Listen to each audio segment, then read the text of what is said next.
selanjutnya, gambaran tersebut membawa pembaca seakan-akan pembaca itu benar-benar melihat objek tersebut.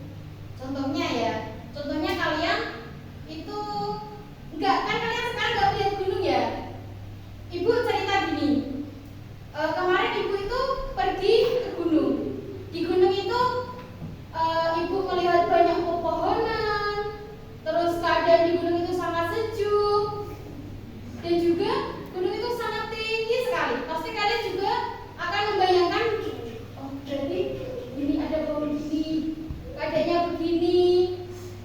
Terus di sana juga ibu berkata, kalian kalau di gunung itu bisa lihat sunrise.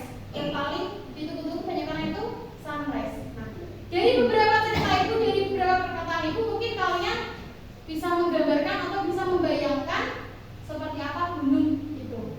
Paham? Ciri-ciri selanjutnya itu dia juga menceritakan secara khusus dari suatu objek. Nah, selain gunung, contohnya lagi lampu ya, contohnya lampu. Bentuknya bulat atau oval lampu menurut kalian? Oval. Bentuknya oval. Terus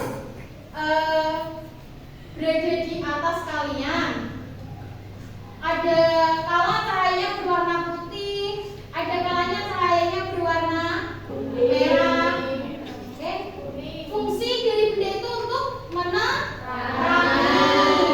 Nah, dari beberapa ciri-ciri yang ibu sampaikan itu bisa kalian terapkan atau bisa kalian ingat-ingat ketika kalian mendapatkan suatu teks. Jadi kalian tidak akan salah untuk mengkategorikan apakah teks itu merupakan teks deskripsi atau mungkin teks yang lain. Gimana? Paham? Baik, ada lagi yang mau bertanya? Bu, saya mau tanya, apakah ada beberapa jenis deskripsi? Ada beberapa jawaban atau beberapa jenis tentang tes deskripsi. Yang pertama yaitu deskripsi fisik, menggambarkan karakteristik fisik suatu objek. Yang kedua, deskripsi emosional, yaitu menyampaikan perasaan atau suasana terkait suatu objek. Yang ketiga, deskripsi atmosfer, itu menggambarkan suasana atau lingkungan di sekitar objek. Nah, berarti tes deskripsi jenisnya ada 3, deskripsi fisik, emosional, dan atmosfer. Paham gimana? Action.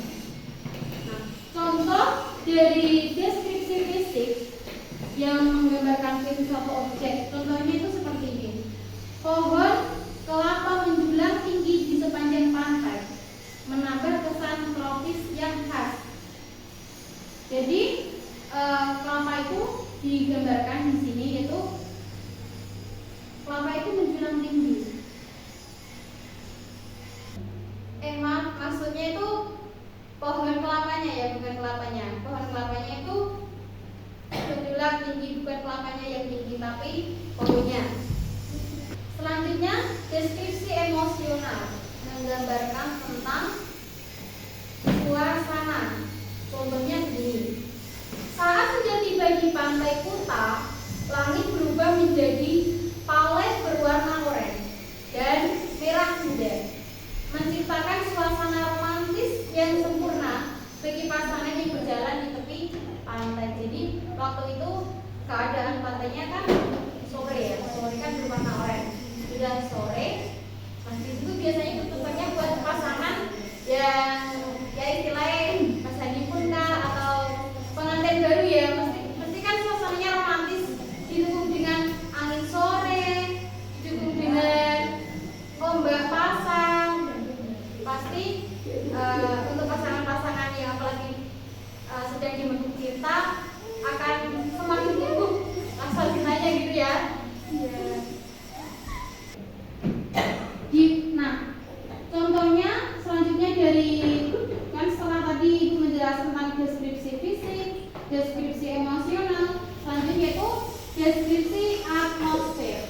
Nah, contoh dari deskripsi atmosfer yaitu di ujung jalan yang terhambat di bawah sinar matahari pagi terdapat sebuah taman kecil, yang mana di taman itu terdapat bangku atau juga terdapat sebuah air mancur. Jadi dari penggambaran yang Ibu sampaikan tadi, Action.